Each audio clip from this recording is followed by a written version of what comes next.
Hey, mambo vipi mtazamaji wa Manara TV? Bana, Manara TV tupo Uganda na hapa tupo katika mkoa wa Jinja. Kitu maarufu ambacho kinapatikana mkoa wa Jinja, kitu cha kwanza kabisa ni mto Nile, na chanzo cha mto huu kinapatikana katika mkoa huu. Tupo nchini Uganda na timu nzima ya Manara TV tupo hapa katika chanzo cha mto Nile kwa ajili ya kukuletea yale ambayo ulikuwa hujajui kabisa. Mto huu chanzo chake kinaanzia katika ziwa Victoria, na wote tunajua kwamba East Africa ziwa Victoria lipo katika nchi tatu: Tanzania, Kenya pamoja na Uganda. Na hapa tupo Uganda, tutaenda kukuonyesha chanzo cha mto huu, lakini pia nikukumbushe kwamba mto huu ni mto mrefu zaidi duniani. Kwa hiyo kiduniani kote kuna watu kibao wanatoka katika nyanja tofauti za dunia, wanatoka katika kona tofauti za dunia kwa ajili ya kuja hapa. Na sisi Manara TV tumefunga safari kutoka Dar es Salaam kuja mpaka Jinja. Ni kilomita nyingi sana, lakini pia kwa juu unajua ni kama masaa kadhaa hivi, kama masaa 6 mpaka kufika hapa. Sasa baki na Manara TV, nikukumbushe kwamba ukisubscribe na Manara TV utakuwa mtu wa kwanza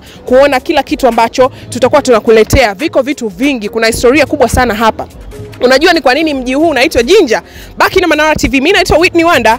Tuko hapa tunakuletea kila kitu ambacho kinaburudisha.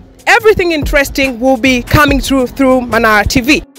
Na mtazamaji wa Manara TV, hapa tupo katika safari ya kuelekea katika chanzo cha mto Nile. Kama unavyoona tupo katika boti na mazingira kama unavyoyaona ni tunapita katikati kabisa. Hapa kuna viunganishi, kuna maji ya ziwa Victoria, lakini pia kuna maji ambayo yanatembea ya mto Nile, kwa sababu maji ya mto yenyewe yanatembea, hayako stuck katika sehemu moja. Maji yanakuwa yana move, lakini maji ya ziwa Victoria yenyewe yametulia. Sasa hapa kuna muunganiko, bado maji hayajajitenga, si unajua, na chanzo cha mto huu kinaanzia katika ziwa Victoria, na ndio maana unaona kunakuwa kumechanganyikana na maji ya ziwa pamoja na mto. Mimi naitwa Wenye. Tutakuwa na tour guide wetu ambaye atatuelezea kipi ambacho kinapatikana hapa. Huu mto unaanzia wapi, maji yake yanachukua mkondo upi. Baki na Manara TV, safari bado ni ndefu sana na mambo bado yako mengi sana mazuri. Hii ni Manara TV, usisahau kusubscribe, kulike, lakini pia kushare. Kuna mambo mengi sana yanakuja. Tupo Uganda, usisahau. Na mtazamaji wa Manara TV, hapa tumefika kabisa kwenye chanzo cha mto Nile, na hapa tupo na mwenyeji wetu ambaye atatupitisha katika mawili matatu. Mto Nile unaanzia hapa, unaenda wapi, na vitu kama hivyo, maelekezo na maelezo juu ya hiki chanzo cha mto Nile. Atatuambia majina yake, lakini pia atapata kutueleza kwa kifupi. Hello sir, how are you? Fine, how are you? I'm fine. What's your name? Edward Boyondo. So can you take us through this is the source of River Nile? Yes, please. So can you please take us through the source, where it begins from and everything? Where we are standing right now, the actual point where River Nile starts its long journey of 4,000 miles. In kilometers, 6,400 kilometers, crossing 4 countries: Uganda, Southern Sudan up to Egypt. This is what we call a White Nile. Source is Lake Victoria.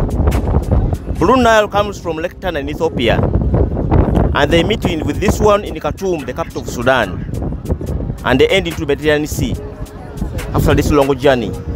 Water which funnels out from here takes 90 days. That's 3 months to complete this long journey of 4,000 miles. Ahead of us is Lake Victoria, but you're only seeing a small part of the lake.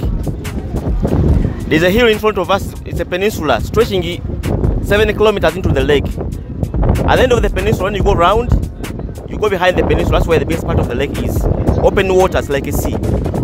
Remember, Lake Victoria is number 2 in the world in size, in fresh water, after Lake Superior in Canada, Michigan. So, this lake is more than 6,000 square miles in size. So many rivers feed the lake with water, like River Nzoia from Kenya, River Masai Mara, Yala, so many. Tanzania has the Tana River. Plus we have here Kagera, Katonga, Kagera from Rwanda. Plus rain. When the lake is full, this is the only outlet from River Nile. Okay? That is it. Okay, thank you. We've heard there is some history about the name of Jinja. Do you know the history of the name Jinja? Where did it come from? Jinja means the stone or rock.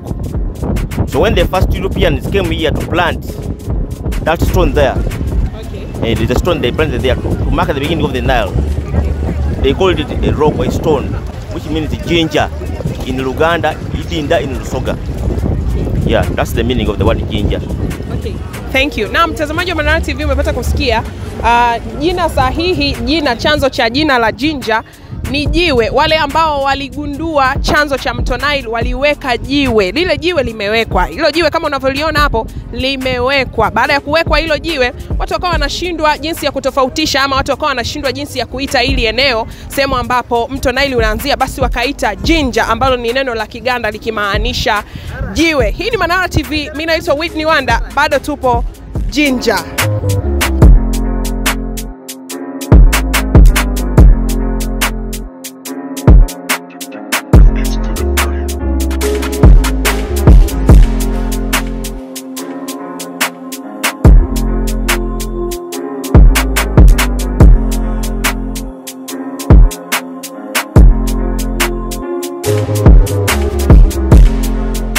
So we are now on Lake Victoria.